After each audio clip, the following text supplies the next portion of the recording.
Friends இப்போ வந்து நீட்டாக சாப்பிட்டாச்சு. சாப்பிட்டு அடுத்தது பஜ்ஜி போண்டா வாங்குறதுக்காக டீ கடைக்கு வந்துட்டோம். இது வந்து ஃபேவரட் கடை. இவர் அப்படியே எஸ்கேப் ஆயிடுவார் வீடியோ எடுத்தா.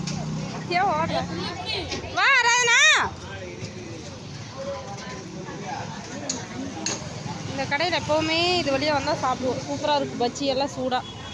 இங்கே வந்து சாப்பிட்டோம் நவீன ரெஸ்டாரண்ட், அதுக்கு ஆப்போசிட்லேயே இருக்குது.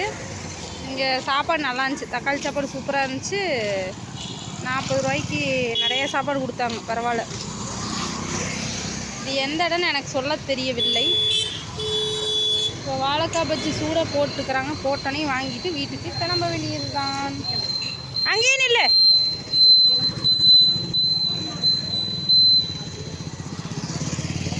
எங்கள் அம்மா தக்காளி சாப்பாடு சாப்பிட முடியலன்னு டைகருக்கு பேக் பண்ணி விட்டார்கள்.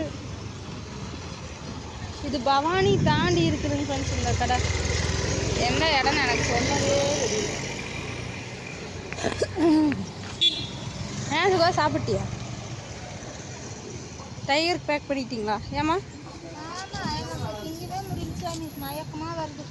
சரி உள்ளே போய் டீ குடிக்கிறியா?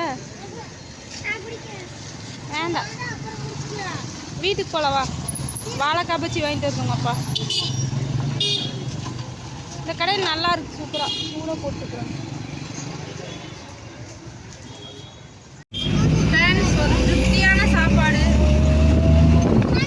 ஆனால் இந்த கடையில் இவ்வளோ வைக்கிறாங்க 40 ரூபாய்க்கு. அவ்வளோ தக்காளி சாப்பாடு டேஸ்ட்டாகவும் இருந்துச்சு. நல்லா நல்லா இருந்துச்சுன்னா தயிர் தான் இல்லை, வெறும் வெங்காயம் மட்டும்தான். வெங்காயம் பச்சை காலையிலேருந்து ஊற்றி நல்லா தயிர் எல்லாமே மறுபடியும் பேக்கெட்லேருந்து கொண்டு வந்து அந்த பையன் கொடுத்துச்சு.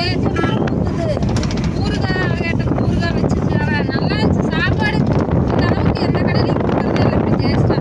நிறைய பங்கம் இப்போ 40 ரூபாய்க்கு இது கம்மி தானே வேலை. ஆமாம், நாங்கள் திருப்தியே சாமி கொடுத்தாச்சு. கும்பிட்டு இப்போ வீட்டுக்கு கிளம்புறோம். தயிர் தம்பிக்கு கொஞ்சம் சூடாக இருக்கா அப்படின்னா நல்லா இருக்குன்னு சொன்னேன். நல்லா இருந்தீங்களா தம்பி? கொத்தமல்லி கீரையில போட்டு நல்லா செஞ்சுருப்பாங்க. ஓகே ஃப்ரெண்ட்ஸ், பயணம் மீதி நிறைவடைகிறது. வீட்டுக்கு கிளம்புறோம். ஓகே, அடுத்த வீடியோவில் பார்க்கலாம்.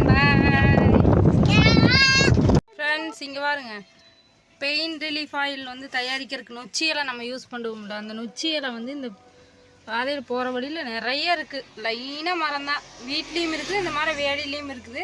ஒரு சக்தி பறிச்சுட்டுக்கிறாங்க. பறிச்சுட்டு போய்க்கலாம், என்ன காய்ச்சலுக்காகன்ட்டு பறிக்க சொல்லியாச்சு. ஏமா யூஸ்ஃபுல்லாக இருக்குது. இது நாவல் பழம் பறித்தோம். கோவிலுக்கு போய் சாமி கும்பிட்டு வந்துட்டோம். நொச்சியெல்லாம் நல்ல வேலை நீ பார்த்த காலையில் போகிற வழியில் பார்த்ததுனால இப்போ ரிட்டர்ன் வரும்போது பறிச்சு கொண்டு வரோம்.